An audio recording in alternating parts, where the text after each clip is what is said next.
Hey guys, what's up? It's me, Thomas. Today we're back here with Kill Count, and today, well, watch your backs, because it's time for Halloween 2. Yeah, this one's picking up immediately at the first one, 4 years later, surprisingly. Don't know why it took so long to get the sequel, but I guess there's a reason for that. But enough about that. Let's just hop in and enjoy Halloween 2. I wonder if James is ever going to recount this list, because frankly, 14 minutes. He's gonna need it. Now, let's rock and roll. Be sure to like, subscribe for more. Hope you enjoy. Let's go.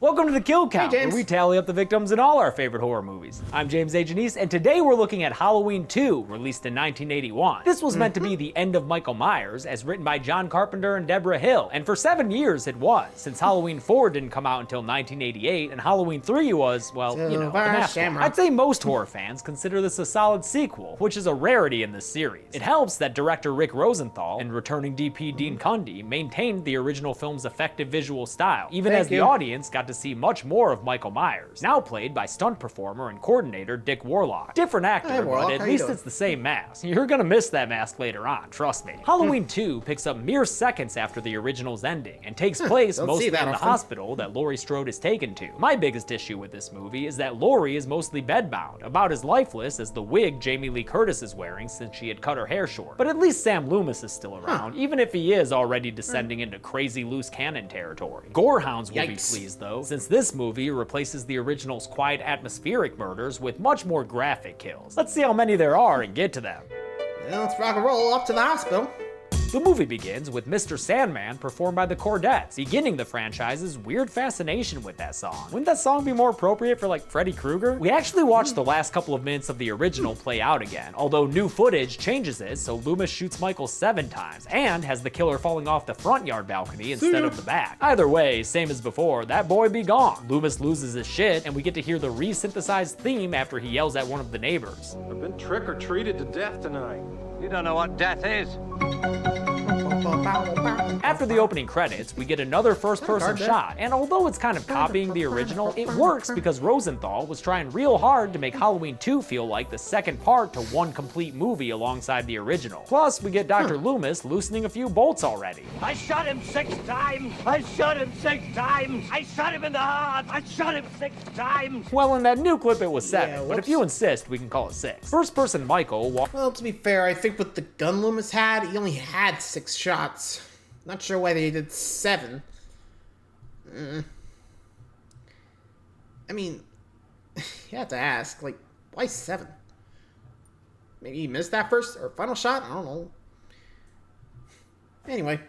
walks through a clothesline and peeps in on an old couple, who, of frickin' course, are watching Night of the Living Dead. Get that public domain. While they're enthralled by Judith O'Day, Michael steals a kitchen knife, then overhears a breaking news broadcast talking about his deeds. Better skedaddle, my dude. He skedaddles his ass next door. Teen girl Alice Martin is basically marinated. She's such dead meat. Better fire up that grill fast, because after she sees her front door is open and dumbly approaches it without using any peripheral vision, Michael jumps up and kills her with a stab to the chest, already giving us more explicit blood than we saw in the original. Back at the Doyle house, Laurie Strode is wheeled outside on a stretcher and put in an ambulance by paramedics Jimmy and Bud. They take her to Haddonfield Memorial Hospital, where the other patient of the night is a kid with a razor blade in his mouth. Oh, that is nasty, yo. I guess this came out around the time the US was getting real concerned about shit like that, even though there's never been an actual recorded case of it. Laurie is greeted by a skeleton crew at the hospital, led by the drunk Dr. Mixter. Janet, get me some more coffee. Despite Laurie's protests, they put her to sleep with a nice needle full of drugs.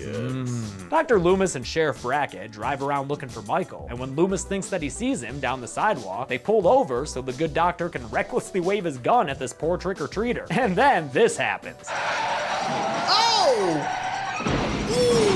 Yeah, man, what the fuck? And you know what the best part is? Turns out that dude was Ben Tramer, the guy Laurie said she liked and who Annie had set up a date with. Too bad you missed out, Laurie. I bet it would have been one hot date. Oh man, that kill is crazy. Loomis is totally partially responsible for that shit. Deputy Gary Hunt shows up to tell Sheriff Brackett that Annie was found among the victims, so they all head over to the Wallace house where a bunch of news reporters are, including one who's instructing a silent Dana Carvey, who's dressed like he's auditioning for a part in Strange Brew. Sheriff Brackett verifies it's his daughter's body, body in a shot where at least Nancy Loomis got a day rate. And then Brackett decides to leave the movie entirely and pass the police role over to Deputy Hunt. Before he leaves though, he blames Dr. Loomis while borrowing some of Donald Pleasance's acting style. You let him out! Meanwhile, Michael Myers is just walking around town, bumping into boombox blasting cowboys. Fun fact, that little cow dude is played by Lance Warlock, Dick Warlock's son. On the radio, Michael overhears that Laurie was taken to Haddonfield Memorial, so that's where he's headed. He gets there in no time and is able to just walk across the grounds to enter the building because the lazy security guard Mr. Garrett isn't watching the monitors. Paramedic slash baby deer boy Jimmy pops in to check on Laurie because he's nursing a little crush, but he gets shooed out of the room by head nurse Mrs. Alves. Jimmy's stoner Bud smokes a bud and tells him to never get involved with any patients. But Jimmy still sneaks back into Laurie's room later and mentions that it was Michael Myers who attacked her.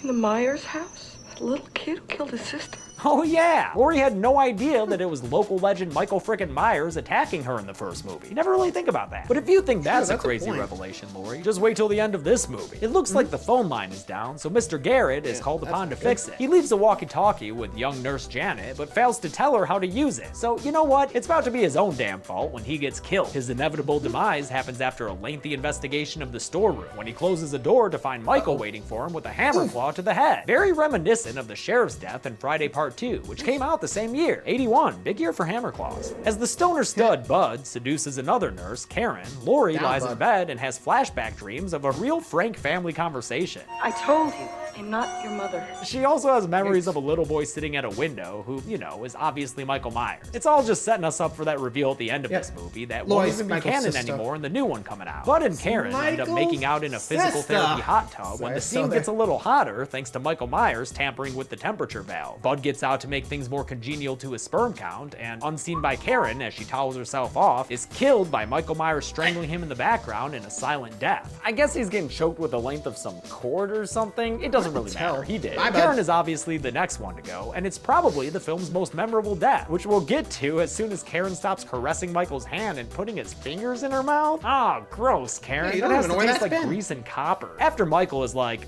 hey, could you not? He grabs her and kills her by repeatedly dunking her head in the tub water as the temperature continues to climb. It's a real gnarly death, performed expertly by Dick Warlock and actress Pamela Shoop, and the effects are real gross, with her face skin coming off like dried Elmer's glue. When she's finally drowned and or scalded to death, Michael unceremoniously drops her body to the floor. Also fun is the way Karen portended her own death in an earlier scene complaining about lame party activities. And bobbing for apples, actually bobbing in water, no less. The townspeople of Haddonfield are rioting at the Myers house, which Loomis explains away using ever more crazy language and tenor. The tribe, one of their number was butchered. This is the wake. Yeah.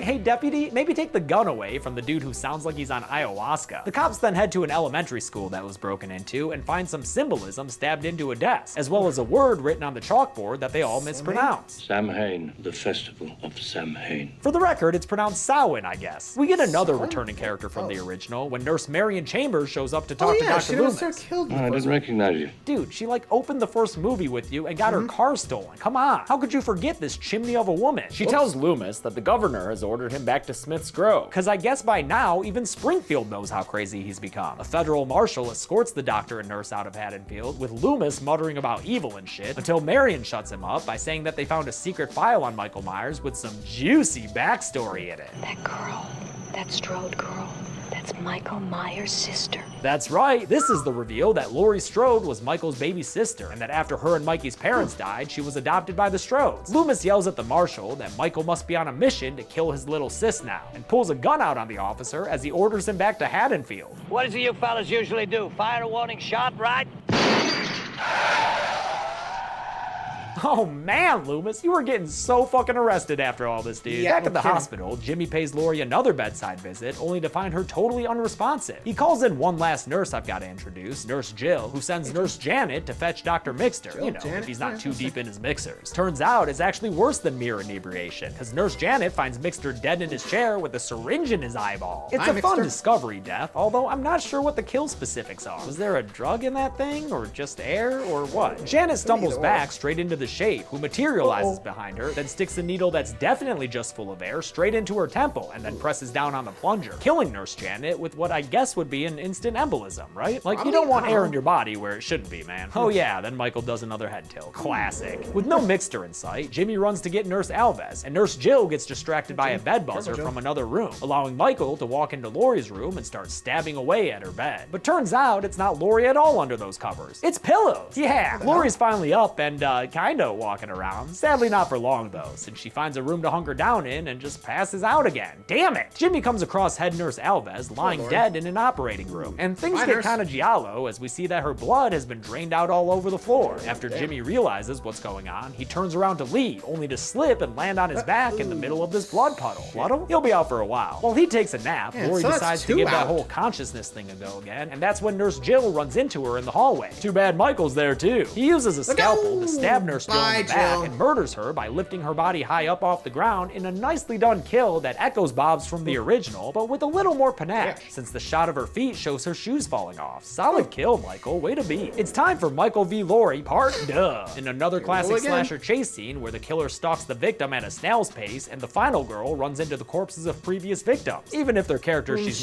never met. Laurie ends up on an elevator that just barely blocks Michael out, and after she reaches the ground floor, she bolts outside to the parking lot and takes shelter in the front seat of a car. After a while, Jimmy re-enters the movie when he climbs into the car and tries to start it. Laurie watches as he becomes worse than useless by passing out on the car horn and basically sending up a goddamn Michael Myers signal in the sky. This is the last we see of Jimmy, but I don't think he died, just passed out, so he doesn't go on the count. Deal with it. Laurie gets out of the car right as Loomis and co arrive, but for some reason, she's just crawling all over the ground and unable to make any noise while they're outside, only finding her voice after it's too damn late. As she makes her way to the door, Michael Myers reappears and starts walking towards her slowly, taking his time since she's locked outside, and also because that's just how he be. Loomis finally lets her into the hospital, and Michael keeps stalking towards them, just walking straight through the plate glass door without nearly the speed necessary to do that. In any case, Loomis then shoots him. In fact, he shoots him 5 times! And that, of course, gets the shape to the ground so he can pretend to be dead for a little while. Marion Chambers heads outside to use the Marshal's car radio, and while she's doing that, the Marshal is real horror movie stupid and gets perfectly vulnerable around Michael, allowing the killer to rise up and kill the cop by slitting his throat with a scalpel. Man, people are dumb in this movie. Michael walks at Loomis and Laurie, who run off holding hands and hide in a surgery room, where Loomis gives Laurie the Marshal's gun, because, you know, not like he's using it. Michael appears and just smashes straight through the door, because I guess this hospital was built that cheap, and after Loomis's gun doesn't fire because he forgot to hit R, Michael stabs him right in the gut with a scalpel. The wounded crazy doctor falls to the floor, leaving Laurie vulnerable to Michael's advances, but luckily she has that other gun and uses it to shoot Michael in the head, actually twice for good measure. Great shots, right in the eye. And great shot Rick Rosenthal of all that blood running out through the eye holes in Michael's mask. Man, I love those blood tears. Blinded, Michael starts swiping wildly at where he knows Laurie to be, but Loomis gets back up and opens the valves on a tank of gas. Michael follows the noise over to him, and Laurie takes the cue to start opening other tanks in the room. There's a lot of great sound design as Michael continues swiping away, and the hissing of gas grows louder as Loomis gets crazy with it. When the room is good and filled, Loomis orders Laurie to run out and tells Michael to say his prayers.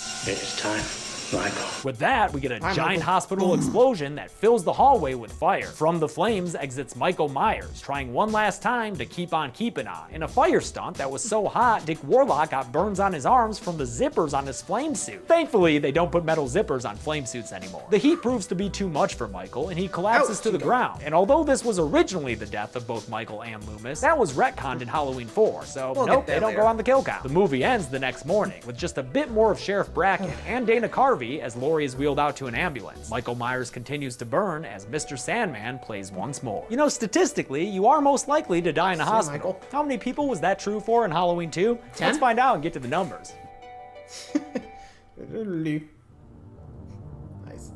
10 people died in Halloween 2, a solid doubling of Michael's first outing. The victims consisted of 5 guys and 5 girls, giving us an even 50-50 split between genders, and with a runtime of 92 minutes, we had a kill on average every 9.2 minutes. I'll give the golden chainsaw for coolest kill to Nurse Karen. I feel like I have to. Although there were plenty of other commendable deaths in this movie, nothing is as memorable as Karen's face peeling off as Michael dunks her over and over again. If only that hot tub were a time machine to go back to when she was still alive. Doll Machete for lamest kill will go to the the Marshal because it was super dumb of him to get that close to Michael, and he makes a goofy face as his throat is slit. And that's it. Halloween 2 came out in 1981 and was a success at the box office, which makes the Season of the Witch thing even more baffling. I'll explain next week, but until then, I'm James A. Janice.